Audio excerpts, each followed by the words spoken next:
Hello students, आप सभी लोगों का रे क्लासेस के इस ऑनलाइन प्लेटफॉर्म पे स्वागत है। तो बच्चों, हम लोग प्रीवियस क्लास में क्या कर रहे थे, हम लोगों ने बात किया था कैरेक्टरिस्टिक्स ऑफ मैटर की कैरेक्टरिस्टिक्स की बात की थी और 4 कैरेक्टरिस्टिक्स ही मैंने आपको बता दी थी। तो चलिए आज की क्लास स्टार्ट करते हैं और एक बहुत छोटा टॉपिक है, इसके बारे में जान लेते हैं, फिर हम आगे चलेंगे। एक है रिजिड। ये रिजिड क्या होता है? ये रिजिड क्या होता है? रिजिड का मतलब समझते हो? रिजिड का मतलब होता है अनबेंडिंग और अनफ्लेक्सिबल। इसका मतलब है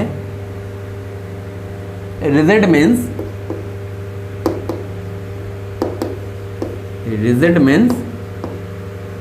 अनबेंडिंग, जो बेंड ना हो सके, और इनफ्लेक्सिबल, जो फ्लेक्सिबल ना हो। ठीक है? तो अ सॉलिड, जो जितने भी सॉलिड होते हैं, a solid is a rigid form of matter. ये क्या होते हैं? रिजिड फॉर्म होते हैं मैटर के। जितने भी सॉलिड होते हैं ये रिजिड फॉर्म ऑफ मैटर होते हैं। मैटर के कौन से फॉर्म होते हैं? रिजिड फॉर्म होते हैं।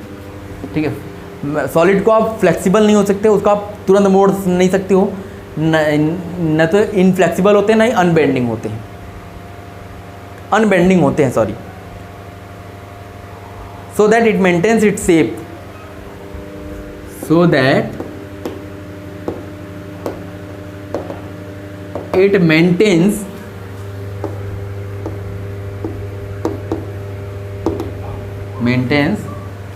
इट्स शेप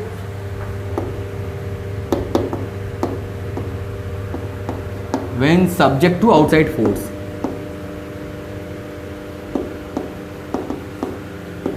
अगर आउटसाइड फोर्स लगाया भी गया तो ये अपने आप को मेंटेन रख लेते हैं, इनके ऊपर कोई इफेक्ट नहीं पड़ता है।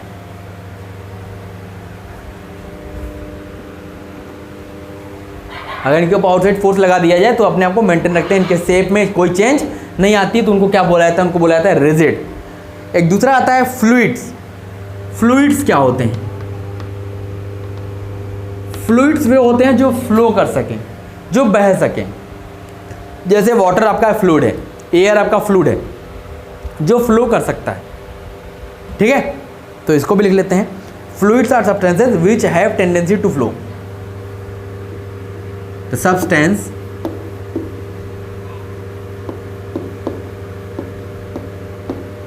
विच have tendency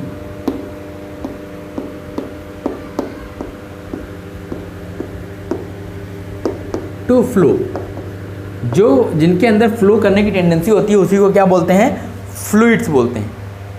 a liquid is a fluid form of matter. A liquid and gas is a fluid form of matter. ये फ्लूइड फॉर्म है मैटर के।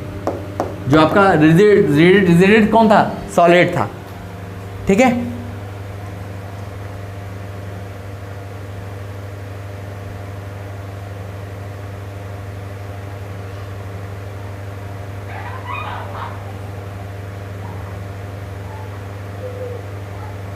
विच occupies the space of container. जो क्या करता है? Which occupies the space of container. जहां रखा जाता है उसी की स्पेस ले लेता है। जहां पे फ्लूइड को रखते हो उसी की स्पेस ले लेता है। जैसे आपने लिक्विड को एक बॉटल में डाला तो बॉटल की शेप ले लिया, उसको आपने थाली में लगा दिया तो थाली का शेप ले लिया, उसको किसी कंटेनर में बदल दिया, कंटेनर का शेप ले लिया। इस तरह गैस को भी जहां भरोगे उसी का शेप ले लेगा। ठीक है? तो ये क्या करता है? ऑक्युपाई कर लेता है शेप ऑफ कंटेनर, जहां पे ये रखा जाता है, इन विच इट इज केप्ट। ठीक? ये तो बात हो गई रिजिड्स और फ्लूइड्स की। अब हम लोग आगे चलेंगे और हम बात करेंगे, इसको नोट कर लो बच्चों। अब हम लोग आगे बात करते हैं कि मैटर का क्लासिफिकेशन क्या है, मैटर को कितने पार्ट में बांटा गया है। ठीक? नोट कर लिया? Okay, I can erase it या। चलो बच्चों, अब हम बात करते हैं कि मैटर को कितने पार्ट में बांटा गया है। देखिएगा, अब हेडिंग डालिएगा classification of matter.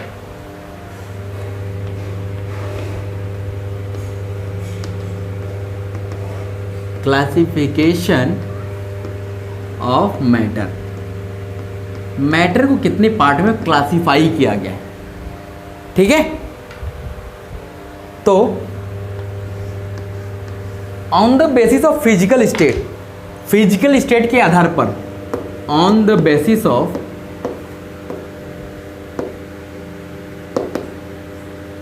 Physical state,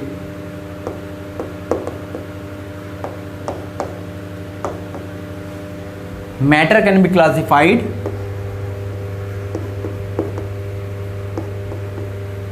matter can be classified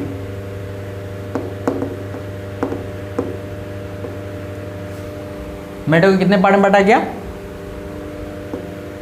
in 3 parts. तीन कौन से पार्ट्स हैं भाई, देखो, पहला पार्ट, दूसरा पार्ट और तीसरा पार्ट। 3 पार्ट में मैटर को क्लासिफाई किया गया। कौन कौन से पार्ट थे भाई, पहला था हमारा सॉलिड, ये फिजिकल स्टेट के आधार पे है, सॉलिड है। दूसरा क्या है हमारा, लिक्विड है। और तीसरा क्या है, गैस है। मतलब फिजिकल स्टेट के आधार पे मैटर को हम लोग 3 पार्ट्स में ब्रेक करते हैं, जिसको हम बोलते हैं सॉलिड, लिक्विड एंड गैस। अब हम लोग एक एक करके तीनों के बारे में स्टडी करेंगे, ठीक है। तो चलो अब हम लोग सॉलिड के बारे में स्टडी करते हैं कि सॉलिड क्या होता है, सॉलिड क्या होता है और इसकी क्या क्या कैरेक्टरिस्टिक्स हैं। अब इस पे बारे में हम लोग डिस्कशन करते हैं कि सॉलिड क्या है भाई। A solid is that matter which have definite shape, definite mass and definite volume. जिसका कि डेफिनिट शेप होता है, डेफिनिट मास होता है, डेफिनिट वॉल्यूम होता है, उसको हम लोग क्या बोलते हैं, उसको हम लोग सॉलिड बोलते हैं। तो लिख लीजिए, a solid is the matter, solid is that state of matter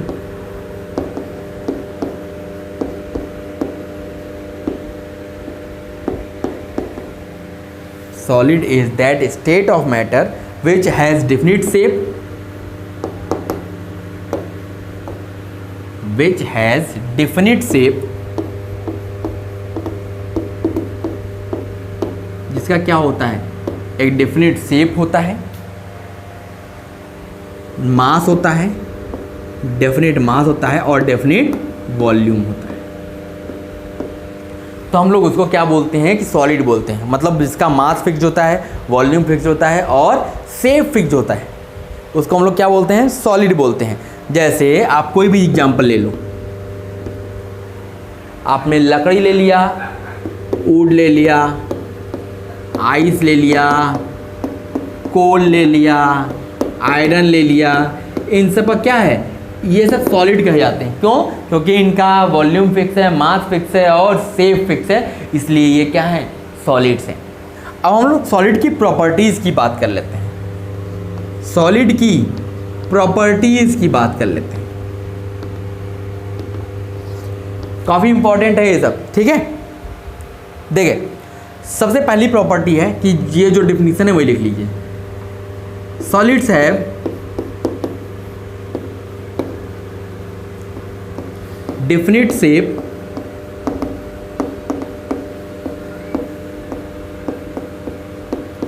mass and volume।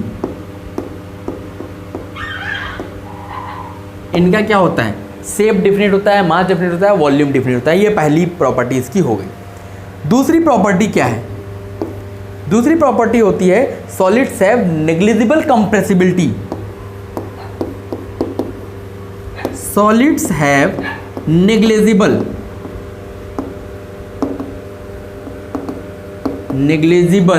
compressibility।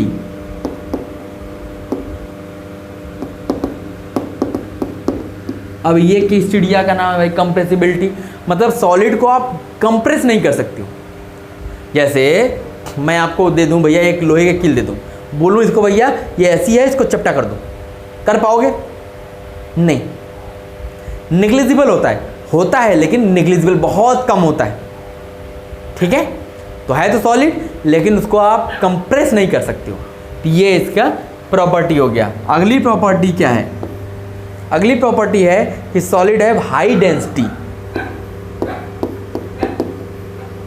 Solids have high density, इनकी डेंसिटी बहुत ज़्यादा होती है।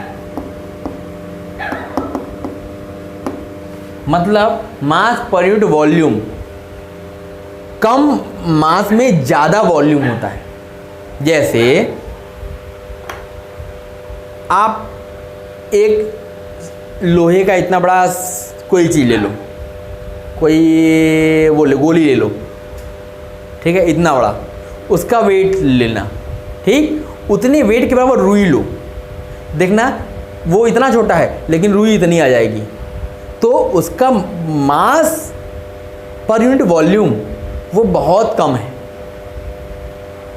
मतलब डेंसिटी ज़्यादा है, मास पर यूनिट वॉल्यूम ज़्यादा है, sorry mass per unit volume ज़्यादा है, मतलब वॉल्यूम कम में मास ज़्यादा है, ठीक है, थोड़े में मास ज़्यादा है, लेकिन यहाँ पे इतना ज़्यादा जगह ले लिया लेकिन मास कम है, तो इसका क्या है, डेंसिटी ज़्यादा होता है। ठीक है, अगली क्या प्रॉपर्टी है? The intermolecular force of attraction is very strong. The intermolecular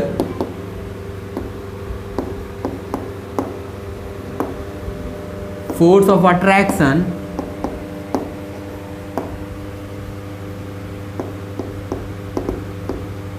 is very strong. क्योंकि आपको पता है कि दो पार्टिकल्स के बीच में इंटरमॉलिक्यूलर फोर्स लगता है, पार्टिकल्स के बीच में क्या लगता है, फोर्स ऑफ अट्रैक्शन लगता है, वो बहुत ज़्यादा स्ट्रॉन्ग होता है। इनके बीच में, सॉलिड्स के बीच में इंटरमॉलिक्यूलर फोर्स ऑफ अट्रैक्शन जो होता है बहुत स्ट्रॉन्ग होता है। ठीक है, नोट कर लिया? चल आगे चलते हैं। तो मैं इसको इरेज करूँगा बेटा, मैं नीचे ज़्यादा नहीं लिखूँगा, आप इसको लिख लो, तो मैं इसको इरेज कर दूँ, अगला 2 पॉइंट और बचे हूँ इसको लिखाने के लिए। ठीक है, नोट कर लिया? चल, तो अब बात करते हैं अगला जो इसकी प्रॉपर्टी है, 5वीं प्रॉपर्टी क्या कहती है कि the dimension of solid do not increase in large proportion on heating. The dimensions of solids do not increase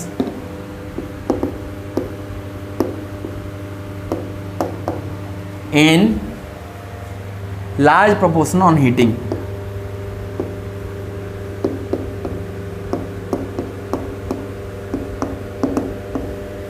On heating or cooling.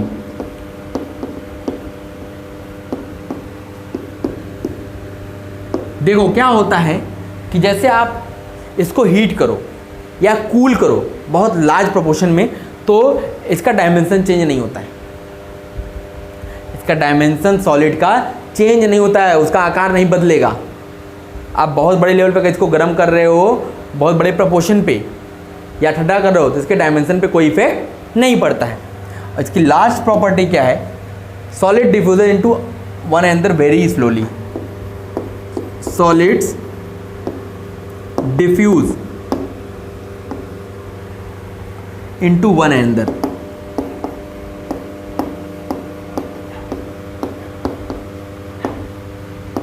very slowly. Solid जो होते हैं डिफ्यूज नहीं होते हैं।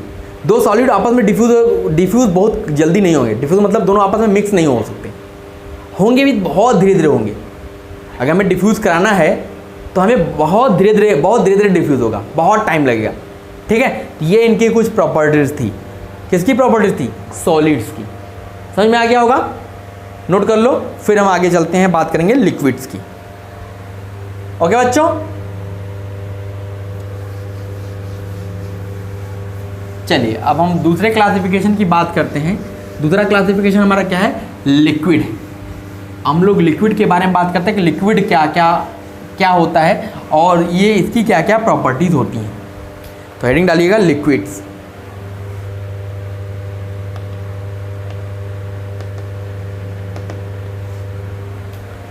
देखो लिक्विड्स क्या होता है? लिक्विड का क्या होता है, डेफिनिट मास होता है, वॉल्यूम होता है, लेकिन शेप डेफिनिट नहीं होता है। शेप इसका बदल जाता है क्योंकि जिस बर्तन रखोगे उसी का शेप ले लेता है। तो डेफिनेशन लिख लीजिए इसकी, a liquid is a state of matter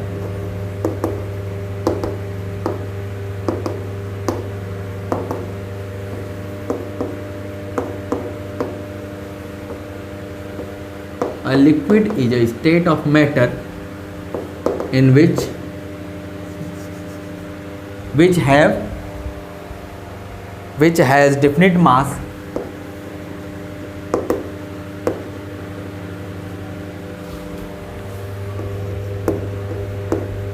has definite mass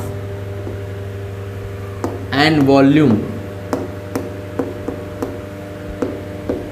but not definite shape। इसका वॉल्यूम और मास तो डिफिनेट होता है लेकिन शेप डिफिनेट नहीं होता है। जिस बर्तन में रखोगे उसी का शेप ये ले लेता है।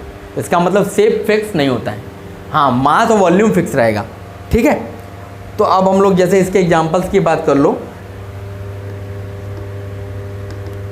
तो कोई भी लिक्विड आप पता है, जैसे वाटर ले लिया, मिल्क ले लिया, अल्कोहल ले लिया,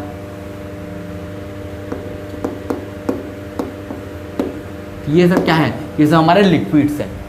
अब हम लोग लिक्विड की प्रॉपर्टी की बात करते हैं, प्रॉपर्टीज ऑफ लिक्विड्स, हेडिंग डालिएगा प्रॉपर्टीज।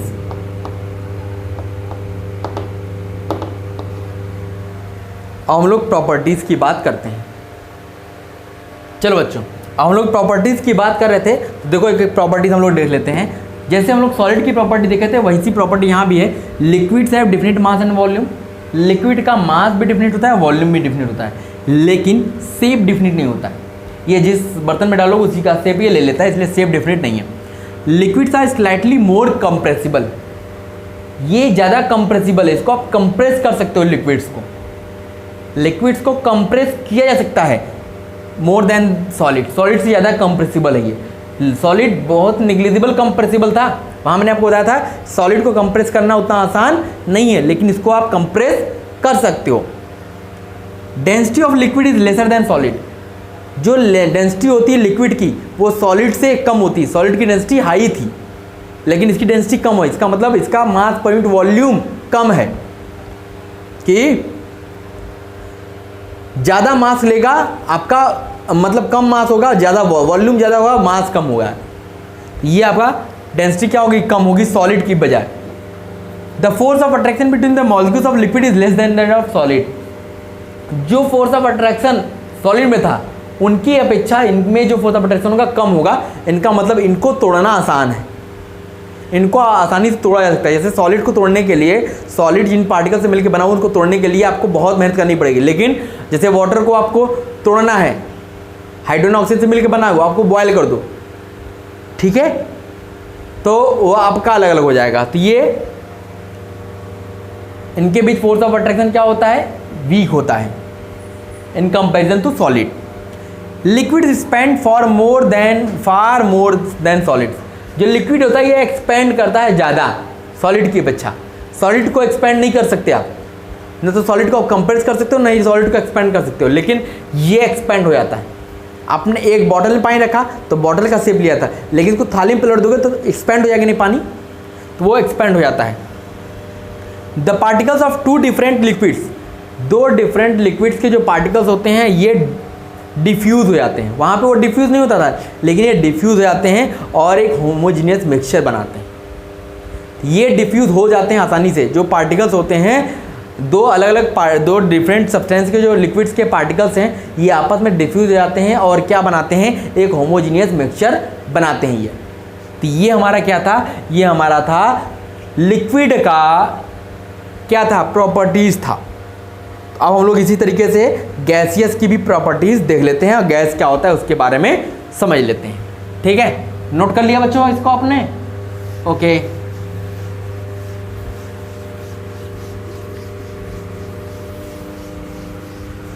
देखो गैस पढ़ लेते हैं तो फिर हम तीनों का कंपैरिजन पढ़ेंगे, कैसे सॉलिड लिक्विड गैस को आप कंपेयर कर सकते हो। किस चीज़ों के बिहाफ पे?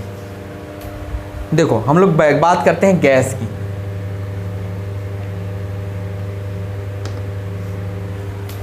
गैसेस क्या होते हैं?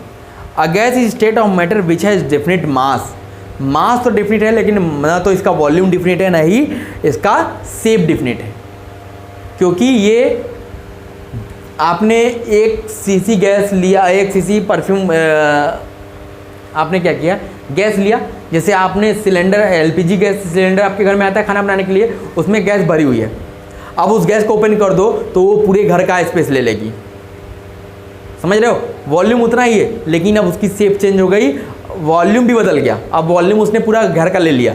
तो वो मास फिक्स है कि अगर 13 किलो आपने गैस ली हुई है तो मास उसका फिक्स है, 13 kg है, लेकिन अब उसका वॉल्यूम बढ़ गया क्योंकि उसने पूरे घर का शेप ले लिया, तो वॉल्यूम भी घर का हो गया। ठीक, तो वहीं डिफिनीशन लिख लीजिए, अ gas is a state of matter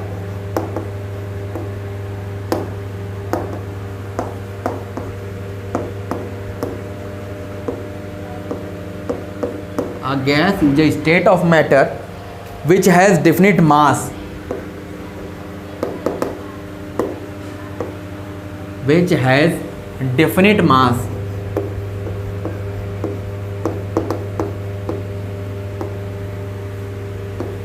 but no definite volume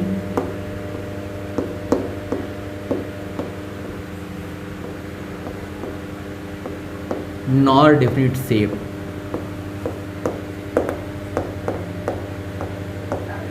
न तो इसका डेफिनेट वॉल्यूम होता है, न ही डेफिनेट शेप होता है। ये हमारा क्या होता है? ये हमारा गैस होता है।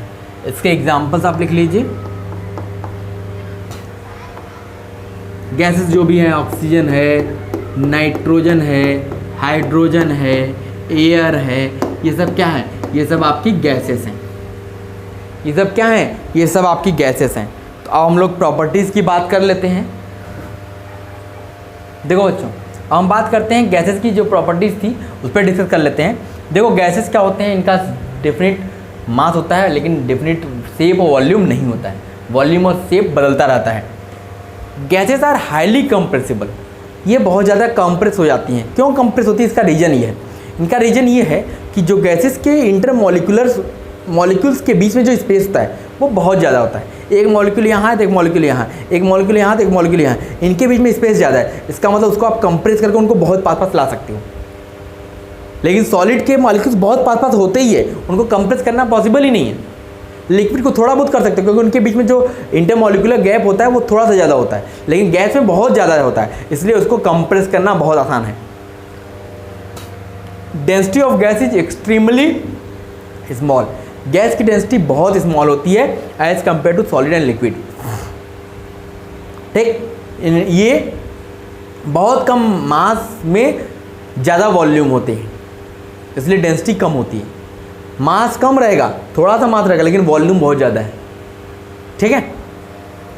Intermolecular force of are negligible, इनके बीच में कोई इंटरमॉलिक्यूलर फोर्स नहीं होता है, ये एक दूसरे से बंधे नहीं होते हैं, बहुत आसानी से ब्रेक हो जाते हैं, इसलिए थोड़ा सा एनर्जी दो ये फैल जाते हैं। Gases expand to large extent, अगर आपने इनको हीट दे दिया तो ये बहुत तेज़ी से एक्सपैंड करते हैं। Gases diffuse in one and rapidly to form homogeneous mixture, gases जो होती हैं ये डिफ्यूज हो जाती हैं बहुत जल्दी आपस में एक दूसरे से, और क्या बनाती हैं? एक मिक्सचर बनाती हैं। जैसे हाइड्रोजन गैस, ऑक्सीजन गैस, दोनों को मिक्स कर दिया, डिफ्यूज़ हो गया, वाटर बना लिया, पानी बना लिया। तो ये डिफ्यूज़न इनके इस केस में बहुत तेज़ी से होता है। ठीक, नोट कर लीजिए इसको, फिर हम लोग आगे चलते हैं।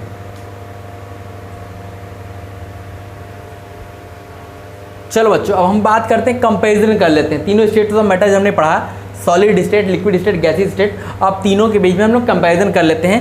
कंपैरिजन, इधर प्रॉपर्टीज़ लिखी गई हैं, इसके भी आप हम लोग कंपैरिजन करेंगे और तीनों में कंपैरिजन करना है। तो चलो सबसे पहले बात करते हैं इंटर पार्टिकल स्पेस की। दोनों पार्टिकल के बीच में स्पेस कितना होता है? इसमें बहुत स्मॉल स्पेस होता है, very small. Inter particle space क्या होता है? दो पार्टिकल के बीच की स्पेस क्या होती है? बहुत कम होता है।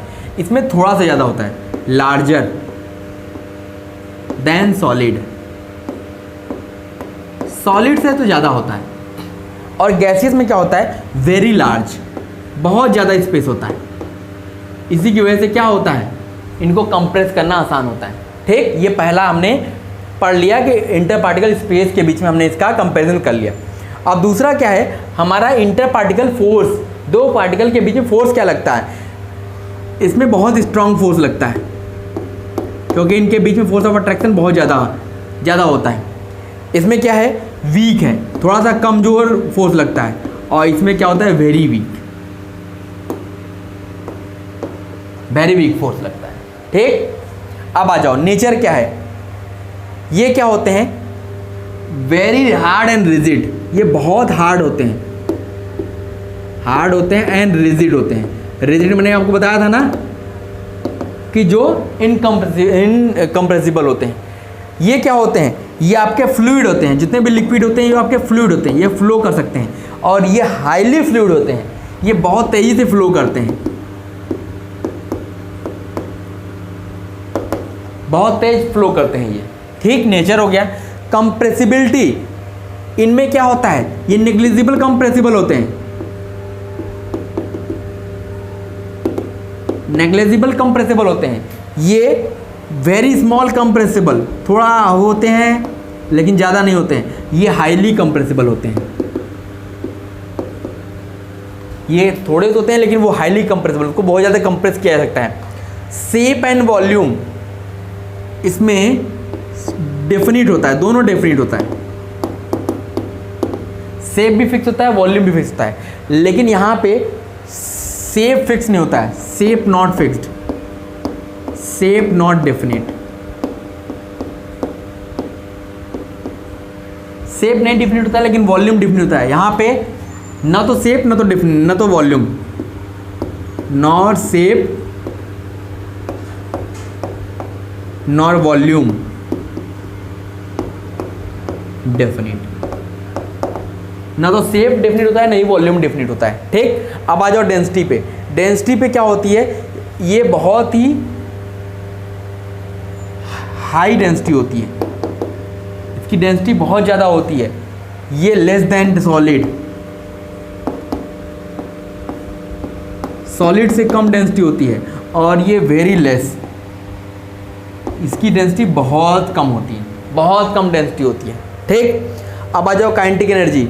काइनेटिक एनर्जी इसमें क्या होती है, बहुत लो होती है, इनके पार्टिकल्स बहुत कम मूव कर पाते हैं क्योंकि उनके बीच में स्पेस ही नहीं है। इसमें हाई देन सॉलिड, सॉलिड से ज़्यादा इसमें काइनेटिक एनर्जी होती है, लेकिन गैसियस में क्या होती है, बहुत ज़्यादा काइनेटिक एनर्जी होती है, वेरी हाई। यहाँ क्या होते हैं, बहुत ज़्यादा काइनेटिक एनर्जी होती है। लास्ट होता है डिफ्यूज़न। डिफ्यूज़न सॉलिड्स में था ही नहीं, निग्लिजिबल था। सॉलिड में डिफ्यूज़न निग्लिजिबल था, लेकिन यहाँ पे थोड़ा सा था, स्लो था, इसकी स्पीड स्लो होती है, लेकिन यहाँ पे जो डिफ्यूज़न होता है बहुत फास्ट होता है, वेरी फास्ट डिफ्यूज़न। तो ये हमारा क्या हो गया, ये हमने कंपैरिजन कर लिया। ये कंपैरिजन आपको एग्जाम में पूछता है, ये कंपैरिजन आपसे एग्जाम में पूछता है कि भैया कंपेयर करो, तीनों स्टेट्स ऑफ मैटर को कंपेयर करिए। ठीक है, तो इसको नोट कर लीजिए। फिर एक लास्ट टॉपिक बचा हुआ है, उसको हम लोग पढ़ के ख़त्म करते हैं। नोट कर लिए बच्चों। देखो बच्चों, क्या है कि जो गैसेस थे हमारे, ये हाईली कंप्रेसिबल थे। इसकी वजह से क्या हुआ, बहुत ज़्यादा कंप्रेसिबल होने से क्या होता है, बहुत ज़्यादा कंप्रेसिबल होने से क्या हुआ कि हमारे घरों में जो LPG आती है, इसका फुल फॉर्म क्या होता है, liquid petroleum gas.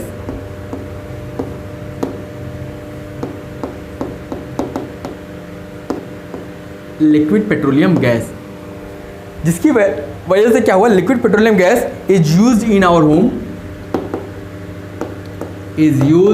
Our home, for cooking. हमने इसको खाना बनाने के लिए यूज करना शुरू कर दिया।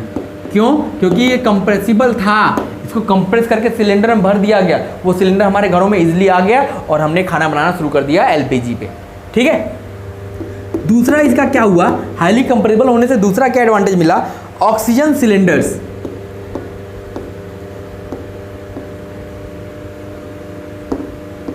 जो ऑक्सीजन सिलेंडर्स होते हैं, ये सप्लाई किए जाते हैं to hospital contain liquid oxygen,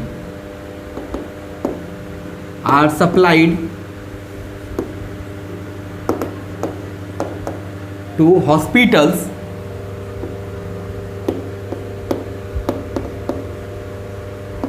contains liquid oxygen। मतलब क्या होता है, ये इतने ज़्यादा कंप्रेसिबल होते हैं कि जब आप इसको कंप्रेस करते हो, है तो ये गैस, लेकिन जो आपके घरों में एलपीजी आती है उसमें भी इसको इतना कंप्रेस करके डाला जाता है कि वो आपके सिलेंडर के अंदर लिक्विड फॉर्म में होती है। और क्योंकि उसके अंदर प्रेशर होने की वजह से वो धीरे धीरे जब पाइप के थ्रू आपके बर्नर तक आती है तो वो गैस में कन्वर्ट हो जाती है। ठीक है, तो ये भी आसान हो गया हमारे पास। तीसरी चीज़ क्या हुई, क्योंकि ये कंप्रेसिबल है इसकी वजह से आज हम लोग क्या यूज करते हैं, सीएनजी। इसका फुल फॉर्म क्या है, compressed natural gas. Compressed natural gas are used as fuel in vehicles. आज क्या है, सीएनजी से चलने वाली गाड़ियां आ गई। क्यों आ गई, क्योंकि उसमें हम सीएनजी आसानी से कंप्रेस करके डाल सकते हैं, सिलेंडर में भर के उसका यूज कर सकते हैं गाड़ी चलाने के लिए, इसलिए ये इजी हो गया। और क्या होता है, एक इंपॉर्टेंट नोट करके लिख लो कि जो गैसेस होते हैं, जो गैसियस पार्टिकल्स होते हैं, गैसियस पार्टिकल्स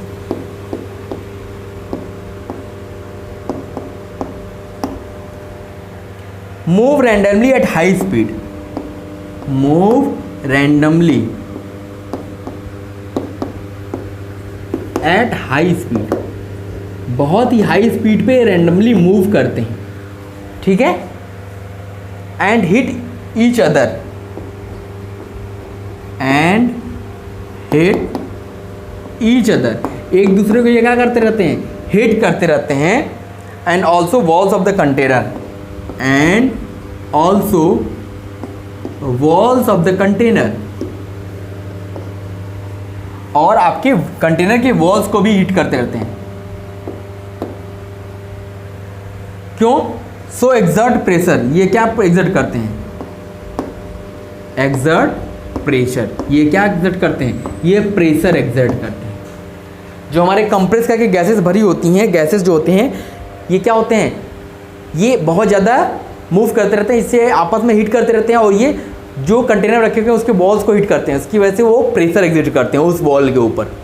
ठीक है, ये हमारा क्या था बच्चों, ये हमारा था सॉलिड लिक्विड गैस का कंपैरिजन। आज की क्लास बस यहीं तक है, और हम लोग आगे फिर अब लोग आगे स्टडी करेंगे अगले टॉपिक को, फिर वो अगली क्लास में। अब इन 3 क्लास के बाद आपको एक डीपीपी प्रोवाइड की जाएगी, उसको करने का काम आपका है। ठीक है, तो बच्चों फिर अगली क्लास में लोग मिलते हैं। Okay, thank you.